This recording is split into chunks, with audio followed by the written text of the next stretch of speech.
Marque d'articles d'habillement confectionnés sur place avec du lin, du batik et de l'indigo, du pain tissé. Son nom, Asiki. Asiki meton maounono. Asiki pour vous vêtir aux couleurs de chez nous. Asiki, c'est des vêtements et accessoires de mode pour hommes et femmes. Visitez notre showroom situé à Bégamin, à 200 mètres du carrefour Kossi en venant de l'ENEAM, ex-INE. Contact plus 229 91 24 26 26 plus 229 95 94 22 51. Asiki, révélateur d'identité.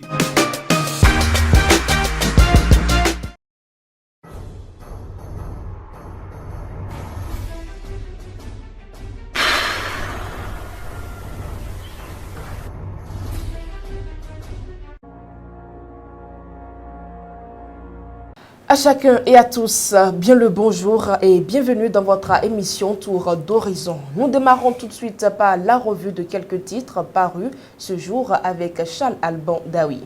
Fidèle internaute de Guérite TV Monde, bonjour. Jeudi 7 décembre 2023, la revue des titres démarre avec le matinal lutte contre la sortie frauduleuse de soja. Un militaire tué à Kobli. La tribune de la capitale, élection générale de 2026, un tournant décisif pour le Bénin révélé. Le coopérant, modernisation de la capitale du Bénin. Le maire Nyankoti échange avec une délégation de MEDEF internationale. Dabarou, incendie dans un dépôt d'essence de contrebande à Sémé-Craqué. Le gouvernement s'explique que ce jour, 34 décès, des blessés et dégâts matériels avaient été enregistrés. Cour de justice de la CEDEAO, le Bénin condamné à payer 20 millions au Nigérian Sondé Igboho. Matin libre, un militaire lynché à mort à Kobli. Le problème soja reste entier.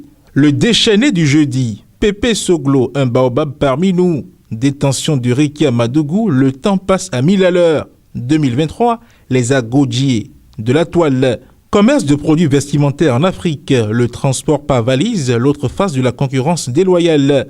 Assemblée nationale, balai de questions orales ou d'actualité ce jour. Plusieurs dossiers dont celui des aspirants au métier de l'enseignement. Les 4 vérités. Patrice Talon du Bénin chez Bola Tinubu du Nigeria hier mercredi. 43 produits autorisés d'entrer sur le territoire nigérien. Daibi Info. Expulsion forcée des populations pour plantation de cocotiers à Fille-Rosset. Amnesty International publie ce jour un rapport sur les violations des droits humains. Contrôle de l'action gouvernementale des ministres face aux députés pour répondre à 6 questions ce jour. Irrégularité constatée dans les lotissements au Bénin. Le Conseil des ministres annule 630 opérations. Le Télégramme, lotissement au Bénin, 630 opérations annulées, des irrégularités relevées. Fidèle internaute de Guérite TV Monde, ce sera tout pour la revue des titres de ce jour, jeudi 7 décembre 2023. À demain. Mesdames et messieurs, voici l'invité du jour.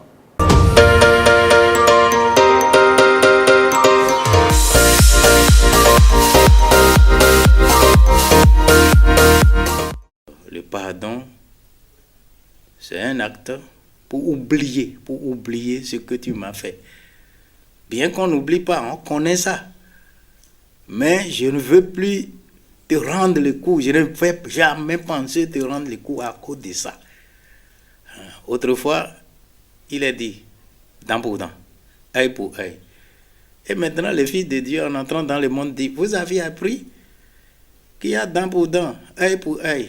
Et moi, je vous dis, quiconque vous gifle par la joue droite ou gauche, présentez-lui. Ne lui rendez pas le coup. Amnistier, c'est que Dieu même nous a déjà fait en envoyant son Fils unique dans le monde, prêcher la repentance. Le Seigneur qui s'est fait sacrifier sur la croix à cause de nos péchés nous a donné une loi qu'on peut dire que c'est une nouvelle loi.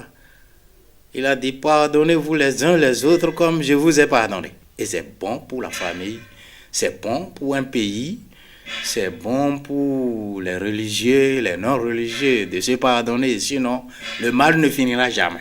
Le pardon n'est pas une erreur. Si quelqu'un peut avoir la patience de pardonner, parce que les disciples aussi ont posé une question à Dieu, à Jésus-Christ. Et Pierre lui a dit, et si je pardonne la personne jusqu'à 7 fois, je ne vais pas réagir. Et le Fils de Dieu lui dit, Je ne dis pas 7 fois, mais 77 fois. Donc c'est illimité. Donc nous ne méritons pas de nous condamner les uns les autres. Le forum de discussion du 7 décembre 2023, c'est tout juste après cette virgule.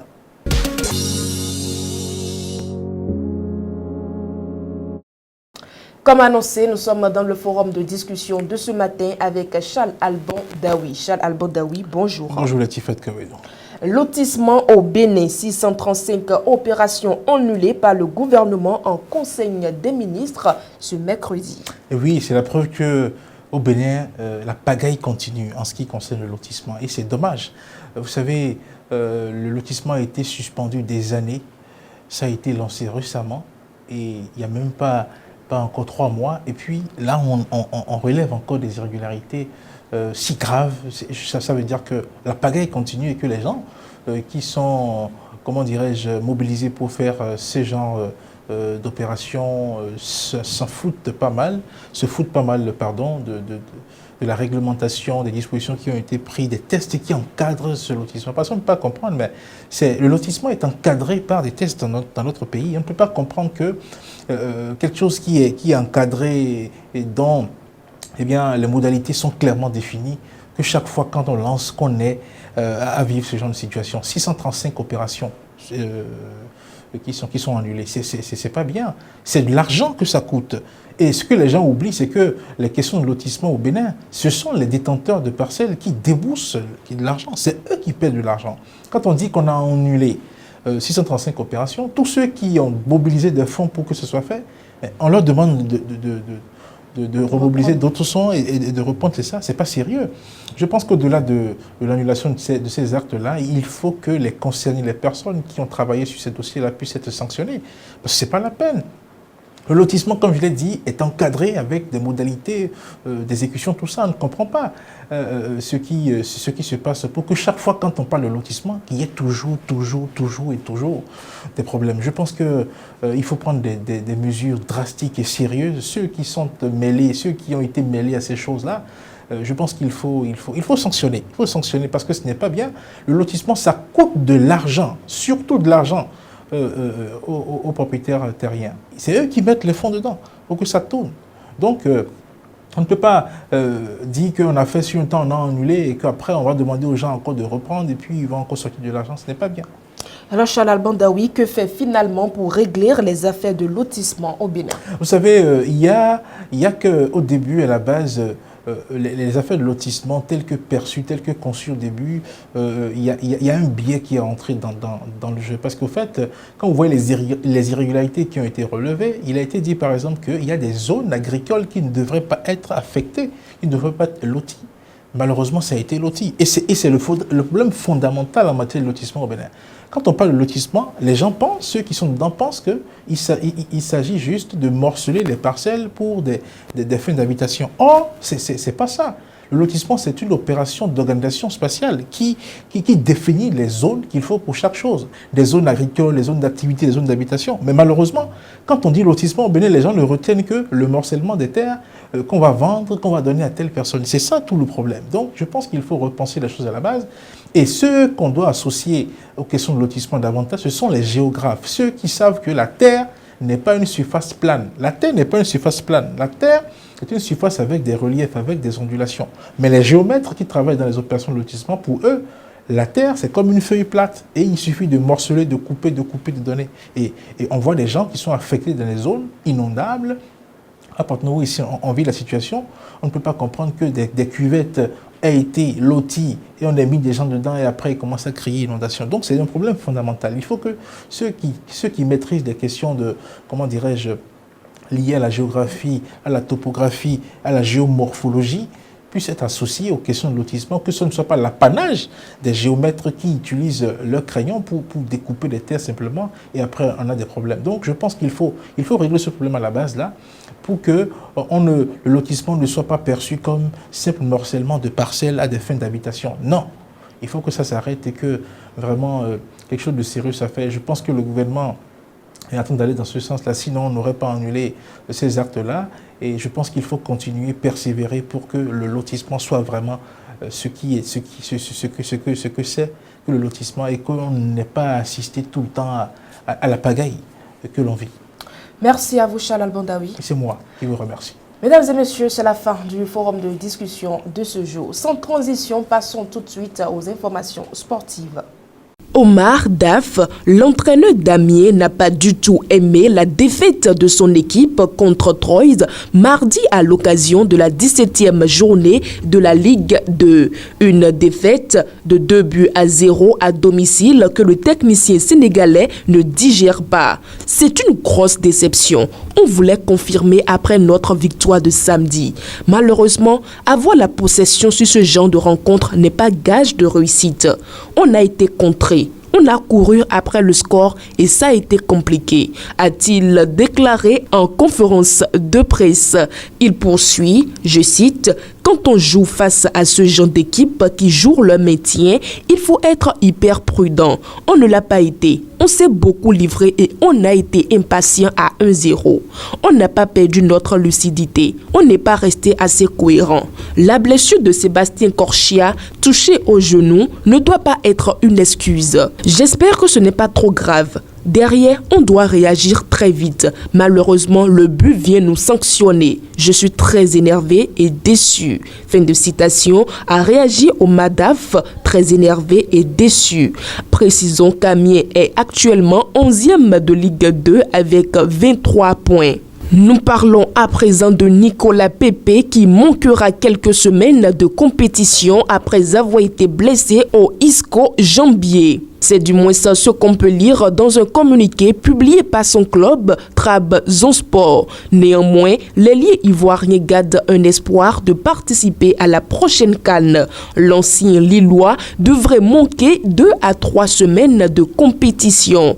Je cite, « À la suite de l'examen et de l'imagerie par résonance magnétique de notre joueur Nicolas Pepe qui a quitté le match après avoir ressenti une douleur pendant le match de notre équipe de football contre Kayseri Sport, une blessure musculaire a été détectée dans la partie supérieure droite du dos. Le traitement de notre joueur a été entamé par notre équipe médicale. » Fin de citation, a annoncé son club ce mardi sur les réseaux sociaux. Et pour finir, Ibrahim Diarra, l'un des meilleurs éléments de la sélection malienne U17 et un des joueurs les plus en vue lors de la dernière Coupe du Monde des moins de 17 ans, va quitter Africa Foot Academy. Convoité par le FC Barcelone, l'attaquant de 16 ans va rejoindre le club espagnol selon les informations de référence 14 Sport.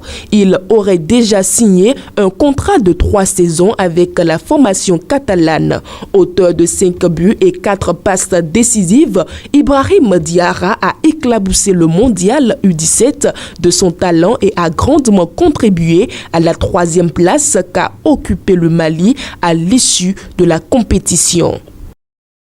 Mesdames et messieurs, appréciez ce que vous avez, mais n'arrêtez jamais de travailler pour avoir ce que vous voulez. Ainsi prend fin ce numéro de votre émission Tour d'Horizon. Merci de nous avoir suivis et à demain.